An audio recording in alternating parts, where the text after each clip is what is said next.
Horses represent just watch. The jockeys, the race course and much is 30 kilometers. Such powers are attributed to the winning horse. Spectators, powers just silent to the winning horse. Whether you love them or not, it's likely that Disney has been a big part of your childhood.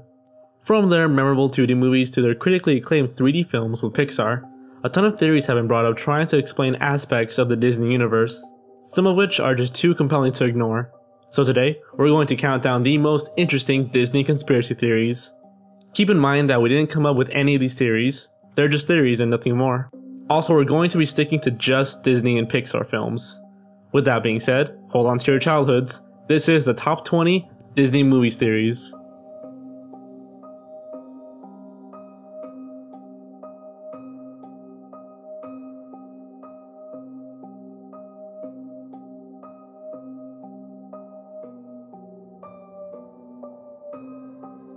The Toy Story divorce theory.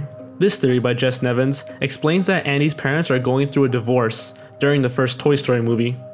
Woody and Buzz are both authority figures, someone heroic and self-righteous for Andy to look up to. This would explain why we can see that Andy's mom has no wedding ring on her finger, or why Andy's family is moving to a smaller house in the first place, without his father's financial support. WALL-E doomed Earth. The story of WALL-E tells the tale of an inhabitable Earth that has caused humanity to move into space and send robots to clean their home planet. Several years later, the last robot around is WALL-E. Why is that? If robots inhabited the Earth to clean it, and the last remaining one is WALL-E, while there is still all the junk around, how could this have happened? One theory on Reddit claims that WALL-E was the one who destroyed all the other robots. This would explain why he's able to just desecrate the remains of his fellow robots, despite being a being clearly capable of pain and emotion. Maybe this pain and emotion caused him to overthink his own mission. The robots' mission were to gather the trash and compact it, while WALL-E would rather keep the junk to himself. An error in his programming, this could have caused him to destroy other robots so he could keep more artifacts for himself.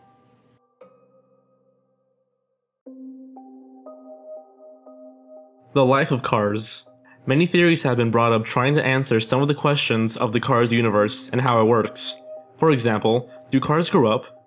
There are some fully grown adult cars, kid cars, and even baby cars out there, but most evidence is hardly any. Do cars have organs? We all know that cars need a motor, battery, radiator, and all the typical components needed for it to work. But we also see that Lightning McQueen has a tongue and even teeth. There's also early concept artwork of cars showing the anatomy of Lightning McQueen, so we know it exists, just not how it works. Is the motor vital for a car's life?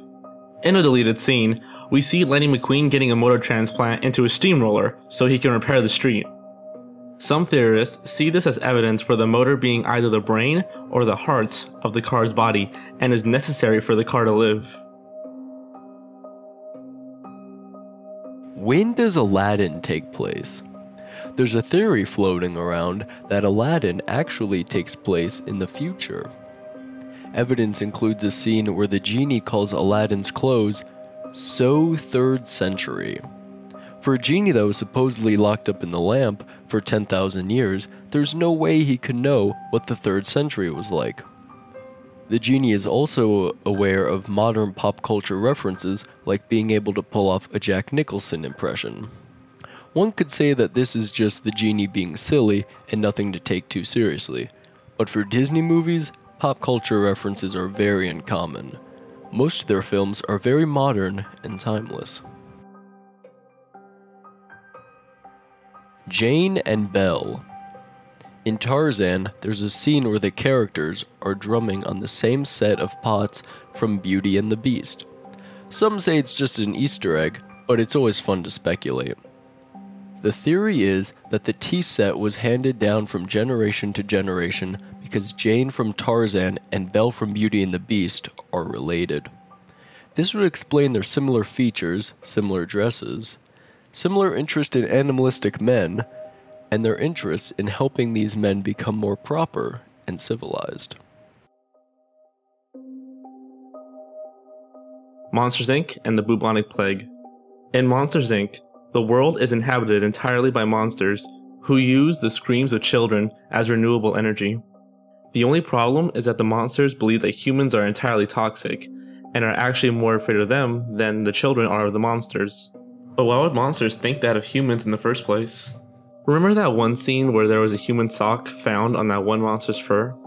The special forces came busting through the windows, vaporizing the sock and shaving the fur. Well, why would they shave the fur? Because of the bubonic plague. Monsters Inc. is a lot more advanced than we are, so it can be assumed that the monsters have been collecting screams for a long time, maybe even since the Dark Ages when the plague was around. The plague was spread mainly through fleas. No fur equals no fleas, and therefore no plague.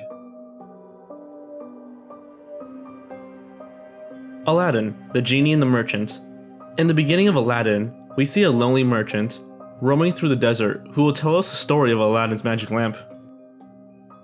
The movie then starts, and we see Aladdin finding the magic lamp with 3 wishes, using the last wish to free the genie within the lamp. Seems pretty straightforward. The genie and the merchant are one and the same. This would explain why the merchant has the magic lamp to begin with. Not only do they both look similar, and they're both voiced by Robin Williams, but they are the only 2 characters in the whole movie with 4 fingers. Snow White theory. The story of Snow White is symbolic representation of the 7 stages of cocaine. According to the theorists, the dwarves each personally represent a symptom in the stages of addiction, such as dopey, sneezy, and grumpy. Even the name Snow White is a moniker for cocaine. Another theory is that the evil queen in Snow White is Tangled's mother, Gothel. Both look alike, both have daggers, and both are obsessed with beauty and staying young. Toy Story and The Walking Dead. The plot of the Toy Story movies and the Walking Dead series are remarkably similar, demonstrated by this easy-to-follow picture. Did the show's creator really base the plot of The Walking Dead around the Toy Story? Let's take a look at some of the evidence. The hero is a sheriff. He's the occasionally grumpy leader of a group of misfits, and has a kid he loves more than life itself. His best friend is a hyper-macho officer of the law. But this kid grows fond of the hero's best friend. Stay away from my kid. They eventually come to blows beneath a truck. The hero kills his best friend. All this while being overwhelmed by armies of horribly disfigured, shambling corpses, somebody's poisoned the water hole, and more. That was just the first Toy Story movie. At the end of the video, take a look at all the coincidences. It's actually pretty crazy. The link will be in the description below. The Incredibles and Jack Jack. Near the end of the film, Jack Jack is revealed to be the most powerful super there is, being able to transform and control a wide variety of powers at will. This theory believes that every super goes through this random surge of powers during the developing baby years. Once they're old enough, their powers will become more coherent and latch on to a single power that relates to their personality, much like the other Incredibles. Dash is impulsive, so he's fast, and Violet is shy, so she's invisible, and so on. The Reddit user who made the theory compares Jack Jack to a stem cell, saying that Jack Jack will eventually develop into one specific power as he matures. While he's still young and developing, his powers are also still young and developing. Thus lies the potential of it becoming, well, any superpower. Who Framed Roger Rabbit is about segregation. This theory states that the plot of Who Framed Roger Rabbit is a metaphor for the segregation of blacks in Los Angeles. The story takes place in 1947, where whites and blacks must be separated by local laws. The villain, Judge Doom, wants the Toons out of their home so he can build a freeway for the wealthy humans. This is called gentrification, a real-life issue going on in Los Angeles right now. Most of the Toons are performers, which was, at the time, the only job for black people. Even the word Toon seemed like a racial slur for the Toons of Toontown. Toy Story 3 and the Holocaust. Film critic Jordan Hoffman believes that Toy Story 3 is an allegory to the Holocaust. Andy leaving for college represents the beginning of World War II, which is why Woody and his friends hide in the attic, like Anne Frank. After being sent to Sunnyside Daycare, which is meant to represent concentration camps, the toys manage to escape but end up heading straight for an incinerator. The toys are saved by assumingly the Allies and relocate to a new place with many of their own kind.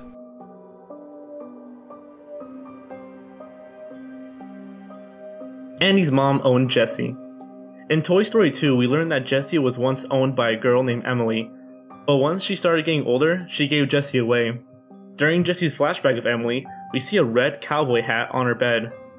We also see that she began to grow up sometime during the 70s, which would be the perfect age for Emily to be Andy's mom today. It's also supported by the fact that Andy is now wearing a similar red cowboy hat that Emily once owned, so one can assume that maybe Andy's mom gave her son the red hat?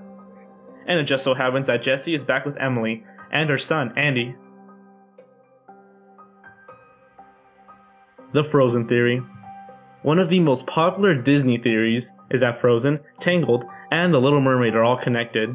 It starts with this screenshot of Flynn and Rapunzel after Rapunzel cut off her golden hair. An Easter egg? Yeah, maybe, but now we know that they're in the same universe. What makes it more convincing is that Elsa and Anna's parents were on a ship that crashed and sank in the middle of the ocean. It's assumed that they were going to Flynn and Rapunzel's wedding. The main plot of Frozen then takes place 3 years later. Interesting, because Frozen was released almost exactly 3 years after Tangled. The ship, on the other hand, looks very similar to the ship found in The Little Mermaid. This would also make sense geographically, given the locations of each film. Mufasa indirectly causes the drought. There are certainly a lot of otherworldly plot points used in these Disney films, but this theory suggests a big one in The Lion King. The theory goes like this. While staring at the night sky, Mufasa tells Simba earlier on in the film that the great kings of the past look down on us from those stars. However, Mufasa's death was an accident, and it wasn't his time to go, so his soul wandered around until it was pure enough to move on. And this happens through correcting the wrongs Scar has done. First, Mufasa causes the sickening drought to punish Scar for his betrayal. This also makes Nala search farther for food, which will eventually lead her to Simba, which will cause him to come back home. However, Simba wants to stay with Timon and Pumbaa, so Mufasa insists on the help of his old loyal baboon Rafiki. He then appears to Simba in the clouds to remind him who he is, the rightful king. It's worth mentioning that this is not how the kings of the past usually reveal themselves, according to Rafiki. This supports the idea that Mufasa is still not at peace because Scar hasn't been stopped. Once Scar is overthrown and Simba becomes the rightful king, the drought ends with rain and balance is restored in Pride Rock and in Mufasa.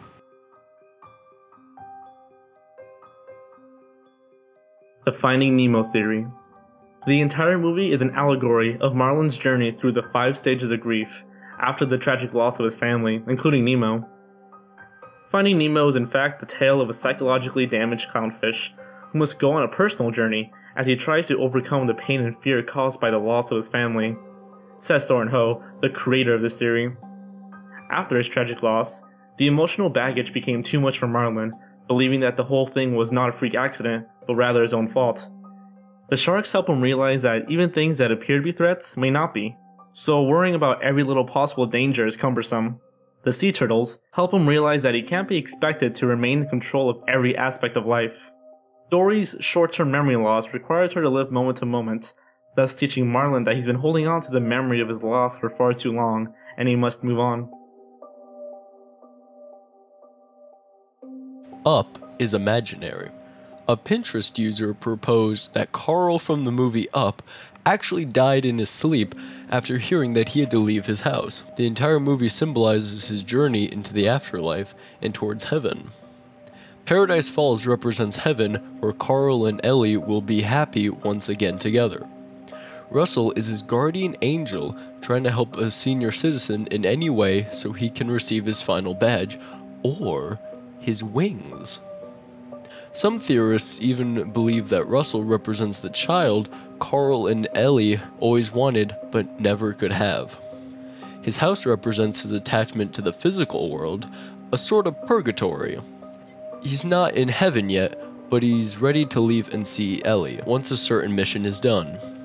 This theory is, of course, without problems and holes, like the fact that Carl and Russell both arrive back in the city near the end of the movie, but it's a personal favorite of mine that I wanted to share.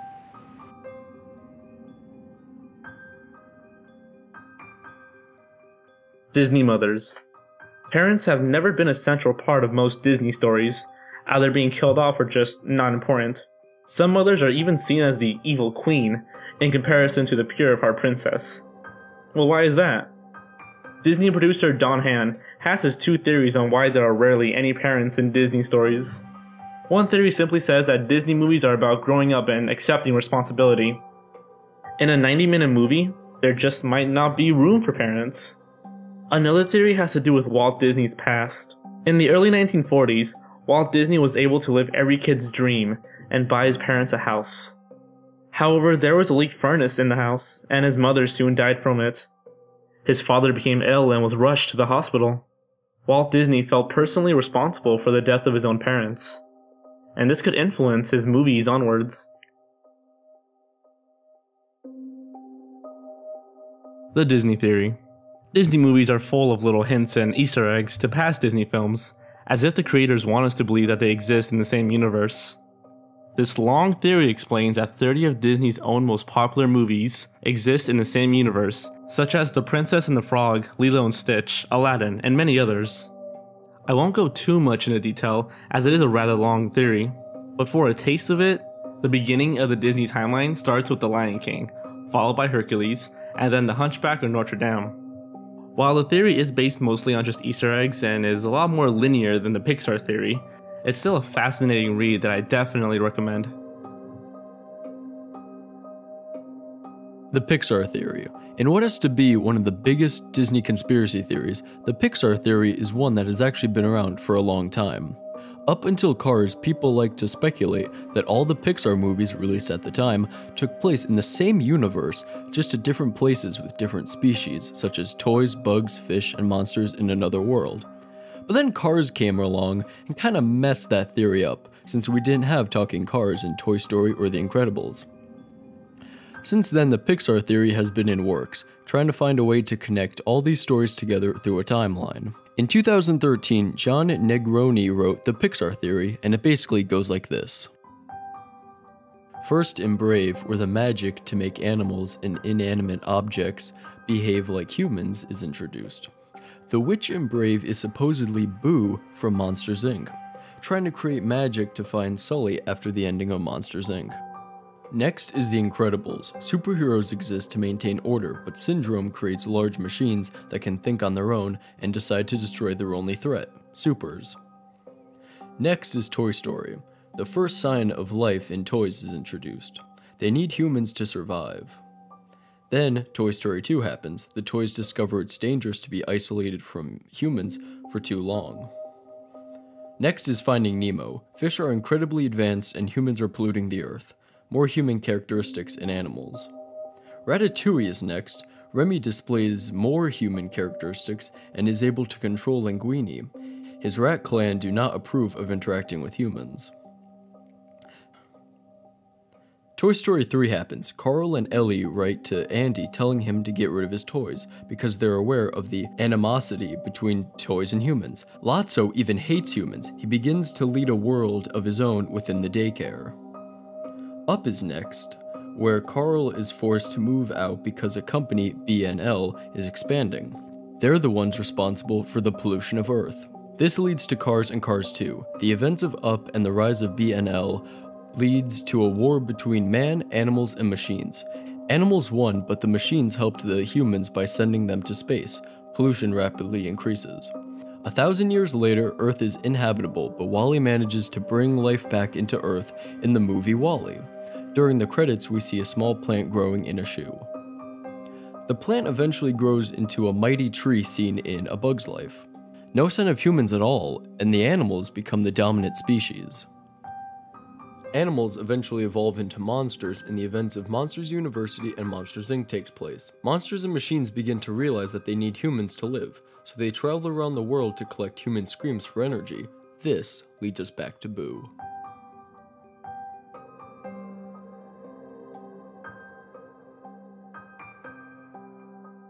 That's all the time we have for this video.